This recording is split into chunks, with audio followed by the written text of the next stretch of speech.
Tapi kalau misalkan lu ditanya job desk lu apa? Kalau gua, job desk gua adalah nyebokin kerjaan orang. Selalu kayak gitu dari dulu. Gua nggak tahu kenapa. Apa sih nyebokin kerjaan orang? Sesimpel gini, sesimpel waktu ada satu orang bekerja, ternyata kerjaannya tidak bagus, yang tidak sesuai diharapkan oleh klien dan lain-lain. Itu gue berfungsi sebagai karyawan. Jadi waktu itu ada masalah apa, ya gue masuk untuk bikin solusinya seperti apa. Apapun itu ya, gue nggak akan kasih contoh karena terlalu menyudutkan. Tapi yang jelas yang gue lakukan itu lumayan melelahkan. Mungkin waktu awal-awal gue kayak gitu di baru-baru kerja gitu, itu gue banyak ngeluh, gue banyak ya sakit-sakitan karena kecapean. Sampai di titik ini ya udah gue accept dan akhirnya ya gue jadiin itu adalah job desk gue. Balik lagi kalau misalkan gue punya tim, udah pasti yang gue pengen lakukan terlebih dahulu apa ya, visinya sama deh seenggaknya. Kalau misalkan cara kerjanya beda, yang penting visinya sama. Oh, kita harus beresin project ini ya. Itu adalah satu hal yang gue point out banget waktu gue ada anak baru di tim gue apa segala macam. Biar dia juga tahu, oh tujuannya ini bukan adalah jago-jagoan atau gimana. Soalnya gue benar-benar menghindari tidak adalah yang saling cebok-cebokan di kantor gitu ya. Soalnya yang gue takutkan justru kita dapat lemparan project dari klien yang harus nyebokin kantor lain lah, kantor sebelumnya gitu. Dia pakai agency atau dia pakai konsultan, tidak puas si klien ini dengan hasilnya, akhirnya dilempar ke kita. Itu akan lebih benar-benar nguras energi. Makanya gue benar-benar menghindari untuk saling mengcover satu sama lain di kerjaan yang satu orang yang tidak mengerti visinya seperti apa. Lo lagi dengerin The Noisy Thoughts bareng gue Pranata. Dunia kerja tuh selalu ada kejutannya. Kenapa gue bilang gitu? Soalnya di balik rutinitas lu yang membosankan, setiap hari harus berangkat kerja, bekerja di kantor, dan kemudian pulang ke rumah, ke kos, ke apartemen atau yang lain-lain lah. Itu selalu setiap harinya ada masalah baru yang harus dipecahkan. Biar kliennya tetap pakai kantor lu untuk memecahkan masalah di internalnya mereka kalau lu di bidang jasa. Atau misalkan si kantor lu ini adalah jual produk ya, biar orang-orang tetap beli produk lu sih. Itu tuh maksud gue, kalau ngomongin dunia kerja pasti ribet banget dengan segala drama di kantornya, dengan segala drama di pekerjaannya, dengan segala drama di perjalanannya apa segala macam. Ya hidup pasti drama sih. Ya kalau misalkan lo terlibat di satu drama itu, lo akan melakukan apa? Pertanyaannya cuman itu kan. Tapi kalau misalkan lo ditanya job desk lo apa? Kalau gua, job desk gua adalah nyebokin kerjaan orang. Selalu kayak gitu dari dulu. Gua nggak tahu kenapa. Apa sih nyebokin kerjaan orang? Sesimpel gini, sesimpel waktu ada satu orang bekerja, ternyata kerjaannya tidak bagus, yang tidak sesuai diharapkan oleh klien dan lain-lain. Itu gue berfungsi sebagai karyawan. Jadi waktu itu ada masalah apa, ya gue masuk untuk bikin solusinya seperti apa. Apapun itu ya, gue nggak akan kasih contoh karena terlalu menyudutkan. Tapi yang jelas yang gue lakukan itu lumayan melelahkan. Mungkin waktu awal-awal gue kayak gitu di baru-baru kerja gitu, itu gue banyak ngeluh, gue banyak ya sakit-sakitan karena kecapean. Sampai di titik ini ya udah gue accept dan akhirnya ya gue jadiin itu adalah job desk gue. Soalnya kalau ditanya job desk gue apa, gue nggak tahu lagi. Sebenarnya ya udahlah, yang udah jelas gue bekerja di bidang kreatif.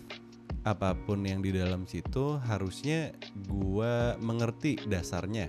Jadi gue tahu cara teknisnya seperti apa. Itu kenapa gue harus punya solusi. Yang jelas nyari solusi kan gak gampang ya. Pertama lo harus tahu dulu sebenarnya si pekerjaannya ini apa. Habis itu gimana dikerjainnya. Habis itu baru lo mikirin oh kalau masalahnya kayak gini berarti solusinya kayak gini, cocok apa enggak, bagus apa enggak. Apalagi kalau ngomongin bagus apa enggak ya, itu benar-benar relatif dari satu orang ke satu orang lain tuh udah pasti beda gitu. Lo nggak jarang lah, maksudnya lo nemuin satu klien yang benar-benar menemukan oh ini tuh bagus, sepakat semua gitu. Kayaknya pasti di antara 10 orang yang waktu di present ngomong bagus, pasti ada satu orang yang kayaknya enggak deh. Tapi mungkin gak diomongin ya, mungkin disimpan dalam hati aja, tapi dia nggak setuju sama itu. Balik lagi kalau di dunia kreatif, ya teori dasarnya kreatif itu cari solusi dari satu masalah sih. Nah, kalau ternyata masalahnya adalah banyak, cari solusinya harus sekarang juga dan harus semuanya langsung. Nah, itu gimana? Fungsi gua apakah masih jadi gua atau jadi satu tim misalkan? Ya tergantung ya, maksudnya. Yang jelas itu hal-hal yang gak bisa gua hindarin di dunia kerja gua. Karena balik lagi beberapa orang apalagi belum punya banyak pengalaman, banyak banget yang kesulitan untuk nemuin solusi dari satu masalah. Padahal masalahnya simpel. Mungkin kayak satu orang ini tidak mengerti software yang dipakai di laptopnya gitu kan, tidak tahu knowledge dalam soal itu, atau dari sisi eksplorasi masih kurang gitu kan untuk di satu project lah gitu. Itu mereka akan kesulitan masalah teknis. Apalagi kalau misalkan masalahnya budget gitu. Budget ya udah pasti kan, kalau misalkan klien ngomongin budget udah pasti mereka pengen ada yang dikurangin. Enggak, gue belum pernah nemuin kayak ini kemurahan nih, naikin dong harganya. Gue belum pernah nemu sejauh ini ya. Sejauh ini gue belum pernah nemu kayak gitu. Tapi kalau misalkan ada dari kalian yang denger kayak gitu, boleh kontak gue sih. Kita kerja sama aja mau nggak? Tapi yang jelas bidang gue mewajibkan gue untuk bisa punya solusi di masalah apapun di bidang kreatif ini. Itu dimana mungkin teori-teori yang udah ada di waktu gue punya pendidikan apa segala macam kayaknya nggak kepake deh. Itu balik lagi yang kepake adalah pengalaman dan pembelajaran baru yang gue dapet waktu gue dapet masalah itu. Nggak semua masalah itu dari pengalaman memang, tapi yang jelas kalau misalkan ada satu masalah, gue pasti belajar lagi sih, apapun itu. Biarpun masalahnya udah pernah gue alamin, tapi gue harus belajar lagi. Ini kenapa bisa sampai jadi masalah? Ini kenapa bisa jadi satu obstacle yang benar-benar harus dihilangkan? Kayak ya balik lagi, gue harus adaptif di situ sih.